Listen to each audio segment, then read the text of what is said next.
What's up, everybody? Welcome to my first modern tournament recap. I'm actually going to cut right into my first log, if you will. I did a tournament log throughout the day. I'm going to give a fair warning. This is raw, unfiltered, uncut a little bit, and you get to watch the roller coaster of emotions that I go throughout the day, and there was some emotions to be had. So let's go ahead and check out the first log.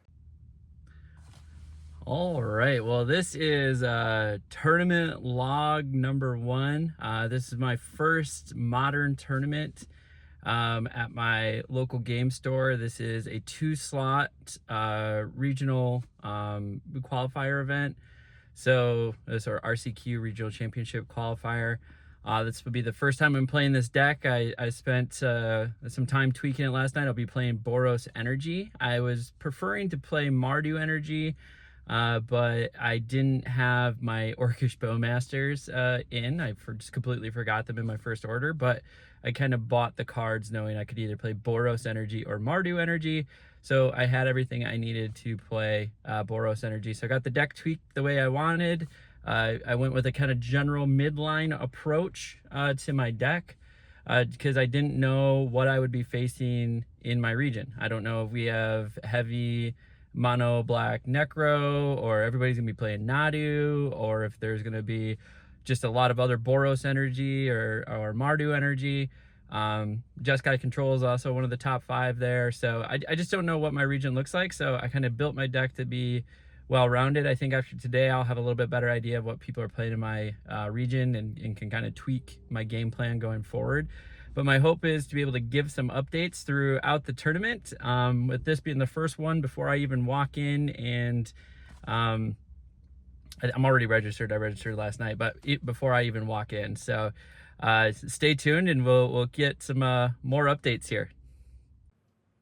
Look at that bright-eyed, bushy-tailed man full of hopes and dreams at this point in the day. As pointed out, we decided to go Boros Energy. Didn't know much about the playfield when we went in. Was still feeling really good about my chances and my practice I put in and the theory crafting I put in and the well-roundedness of my deck.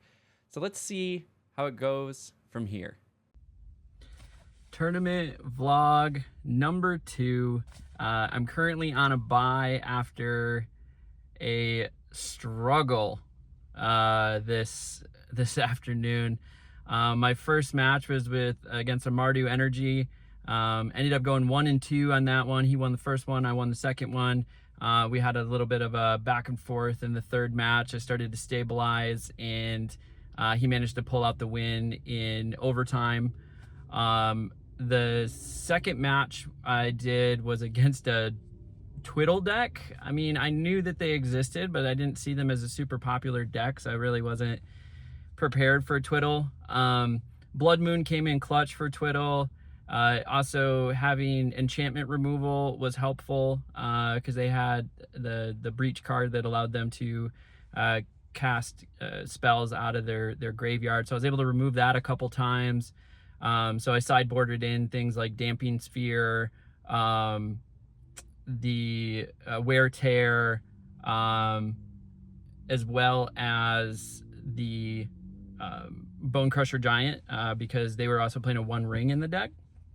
And so that 1 ring, I never really got to use Bone Crusher, but the way layers work, I can use 1 ring or the Bone Crusher Giant in a way to still get damage in over the damage protection gained from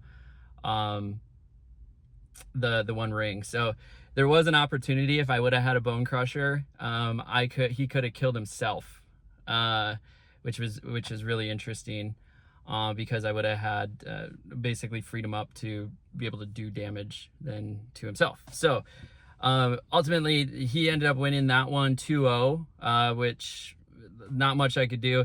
Basically that whole game was he spent 25 minutes storming off and twiddling the deck, and then finally he would get to the end and be like, hey, yeah, like I think I got it, and would tell me, he had the sideboard blue card that says if you had no cards left in your library, you win the game, right? So that was his win con, and he got him both times on me. Damping Sphere would have done a lot of work. I didn't really get that out. Got Blood Moon out a couple times, but he managed to make me scoop the Blood Moon, and then he would twiddle off before I could get it back on the play field. So that's crazy. The matches were 25 minutes apiece, just to have them keep cycling the graveyard, and eventually cycle all the cards out and then win. So that one was a little demoralizing. I was like, what could I have possibly done? I mean, Damping Matrix, it might be something I start including if we have a lot of storm decks. I need to probably poll a little bit more, just to see, what folks are playing. I know there was at least one Nadu. We had 27, 28 players, and there was one Nadu. At least one. I don't know if there's more. So the third match I played, it was against a Ruby Storm deck. Similar scenario. I got off to a hot start in game one. Got a bunch of damage down, and then he managed to storm off and grape shot me for the win. So that was game one. And then game two, similar scenario. I got off to a quick start. I sideboarded in Damping Sphere and the Lantern card. I forget what it's called again. And that was the hope, was to exile his graveyard so that he couldn't keep using cards to cast off his graveyard. But again, Dampening Matrix might have been a good card to include. The Magistrate card would have been good. You can't cast spells except for out of your hand. So overall, what I learned is my deck is pretty weak against storm decks in general, or folks storming off. So really got to figure out some answers, maybe roll some of those into the main board based on my local community and kind of what they play. Again, this is my first Modern tournament in my hometown, so a bit of it is trying to figure out, what do the locals play? What is everybody playing?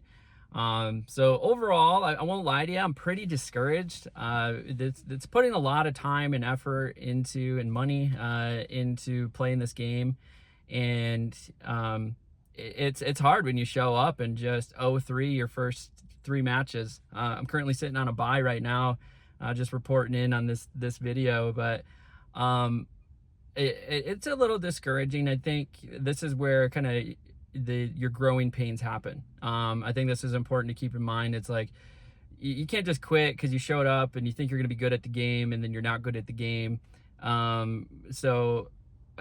Yeah, that's kind of an interesting feeling. What is those sayings, like those kids that were considered gifted growing up, that did really well in school and everybody expected high or great things from them. Good or bad of it, I kind of fell into that category. Did really well in school and got a lot of praise, and it was kind of all just on your accomplishment. So when you step into something new like this, especially something you sunk a lot of time in, it's hard. It's hard to accept these losses. Like, what the heck? I put so much research in. I really kind of thought about the meta, create a well-rounded deck, and then you come here and just get just absolutely stomped. I'm gonna definitely keep grinding it out. It's gonna take time. It's gonna take patience. I need to maybe stop expecting so much of myself in my first Modern tournament. I keep telling myself, like, my goal of making the Pro Tour is qualifying in the next 5 years. You need to have that long-term outlook. You need to have that marathon mentality, not the sprint mentality, and just keep learning, keep paying attention. Make sure you're doing your optimal plays. Make sure you're sideboarding correctly, that you're thinking through what your opponent is trying to do. And as long as you're doing that, you're getting better at the game. And I'm going to continue to take those mental notes. You continue to get this practice in, and overall just keep hitting this. So this will round out tournament log number 2. At the very least, there will be a 3 because we'll recap the day. Yeah, just want to check in, and we'll splice all of these together, and we'll put them into a bigger video. So stay tuned to part 3. All right, I won't lie, your boy was feeling some stuff. I mean, I'm a whole day later, a whole like 12 hours of sleep later, and a much better in-person draft later. So I'm obviously in a much better mood and in a much better place than I was there. But rewatching that video, I was like, man, it didn't really come across on my face, but I was a mix of just pissed, discouraged. Like, I wanted to throw this whole thing in the garbage and just like give up. And in retrospect, a lot of that was the lack of sleep I had been accruing over the last couple weeks. Also just like how much work I put in, and then just 0-3 my first 3 games. It was rough. Your boy was going through some stuff and going through some feelings, and a lot of it didn't show on my face, like I said. But let's check into log number 3 and see if it gets any better. What is up? Tournament log number 3. That was an absolute destruction for everybody else, I guess. For me, I don't know how you'd say that. I got wrecked. I got to buy my 4th round match. 5th round match went up against an Esper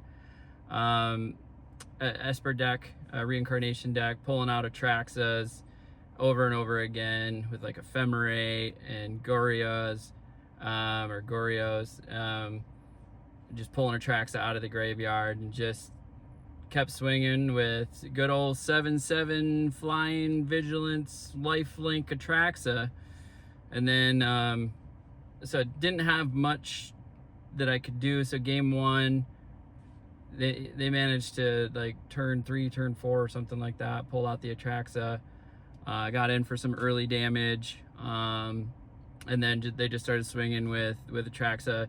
I static prisoned it, then they killed my enchantment and brought it back in and triggering Atraxa again, getting to pull one of each type of card. And then I went to destroy it with Galvanic Discharge because I had enough energy counters, and they ephemerated it. So they did a really good job at protecting Atraxa and keep blinking it out and pulling it out of the graveyard. And it was an absolute one-sided match. It was rough. So based off of the tournament log number 2, I'm a little discouraged. I thought I would do a lot better. I did a lot of research into the deck. I do think Mardu Energy does a little bit better than Boros Energy, but I was missing the Orcish Bowmasters to run my Mardu Energy deck. So I didn't run Mardu. If you've got my other videos, I did buy all the cards because they're like 80% the same between Mardu Energy and Boros Energy, giving myself the ability to sort of play either one. But this particular time, I just didn't have the cards for Mardu. So we came in with Boros.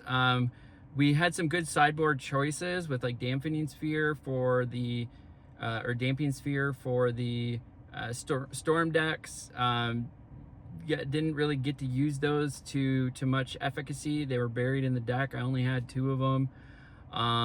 Then I had 1 Lantern for Graveyard Hate. I didn't really have much for Graveyard Hate. So knowing now what the playfield is, we probably have like 4 to 6 players at this tournament that were running Mono Black Necro, or some sort of graveyard based sort of deck. Not sort of deck, it is a deck. You can tell I'm a little stressed out and discouraged by the results here. Then the what I also noticed is we had about 3 folks playing Tron. So Blood Moon's good for that. I think online the results that we're seeing are a little bit different because the I think the online database or players like play a lot more Tron. But Blood Moon did come into effect against Twiddle as well. So that was, a decent selection, but there was only like 1 person playing Twiddle there. So the other ones I saw probably another 4 to 6 decks or folks were playing some sort of energy. So Jeskai energy, Mardu energy, or Boros energy. Most of those were playing Boros or Mardu. I think I only saw like one Jeskai energy. There was 2 folks playing Nadu that I saw. There was at least one person playing Ruby Storm, which I played up against. And overall, I think I got a good understanding of sort of the landscape, at least at this game store. Some of the upcoming tournaments are going to be in game stores that are like 20-30 miles away from me. So you're going to have a different population showing up to those, but it gives me kind of an idea of what's going on in my local market as far as decks. So definitely want to, I think, bring in some more Draenith Magistrates. It only allows people to cast spells from their hand. I think that's a really good card to bring in. I think putting in Damping Sphere is good. I should look at Damping Matrix potentially. A little bit more Graveyard Hate, I think, is going to be important. So the Lantern is definitely some good Graveyard Hate.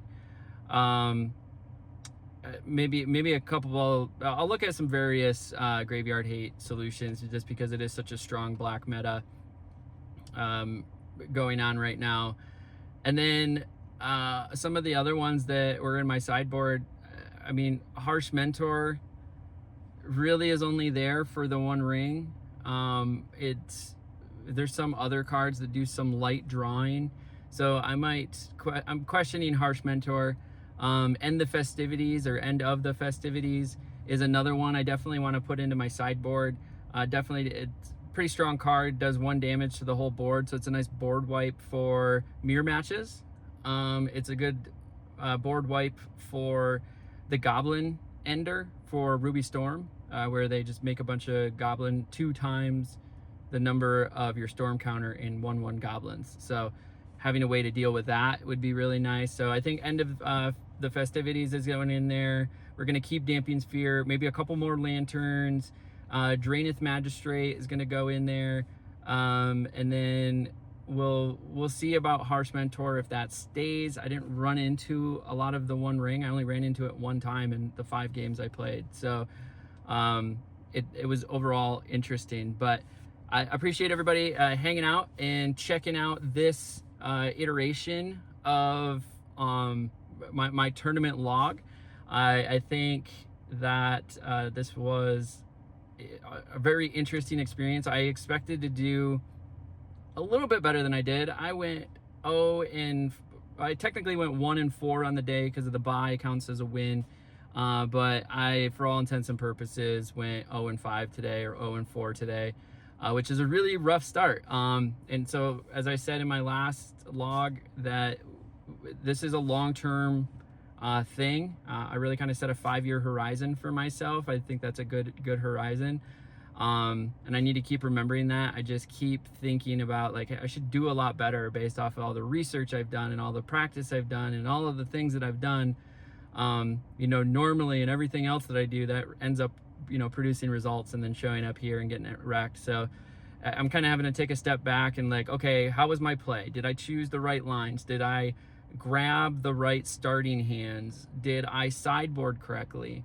Am I paying attention enough to the field and understanding what's going on in my local scene? And I think I am. I took some good notes, got some good understanding about some sideboard changes I need to make. I think my play was solid. I think I could have potentially have done better in starting hand selections, either picking things a little bit faster, or knowing going into game 2 that I need to snag that Damping Sphere, that I need to snag that Graveyard Hate right away, and mill down until I have that in my hand. Or not mill down, but mulligan down until I have that in my hand. So that's all things I've been thinking about and taking notes of. I may sound a little less excited than I normally am in videos, but like I said, I'm pretty discouraged after the results. But I'm excited to share these with you. And so, yeah, that's going to end my tournament day here in my first modern tournament. and my last tournament log for this particular tournament. So until next time, take it easy. What a day. I think I said it last time. I hit a lot of the pain that I was feeling from that day. I wanted to share with you the raw and sort of uncut emotions of tournament life. You can come in with a top 2, top 3 deck and still, not do well. And there's a lot to learn. There's a lot of nuance. I think I summed it up pretty well at the end there, where it's so many layers to it, right? It's, did I choose my right starting hand? Did I sideboard correctly? Did I play optimally? Did I recognize everything that I needed to recognize from the play field, like who's playing what, how they're playing it, any alterations to the common thread to that deck or the common build to that deck. So overall, that was fun to record. I'm going to continue to do those as I do modern tournaments. It is modern season. And so I will be doing RCQs all over my local area, and I hope to bring more vlogs to you around those tournaments. I will also try to get better at taking pictures of the board state at the end. Like, I did it for half of the games, and I think I got so discouraged I just stopped taking pictures. But I think it would be cool to just show you that that end state as well. So if you enjoy content like this, go ahead and leave a comment. Let me know what else I can do in these types of videos, what you would like to see, maybe some feedback you'd like me to share about the tournaments and about my journey. Right now, I'm just kind of making it up as I go along and really kind of just showing you the raw experience of trying to become a tournament player and trying to qualify for the Pro Tour. So until next time, I'll see you at the table.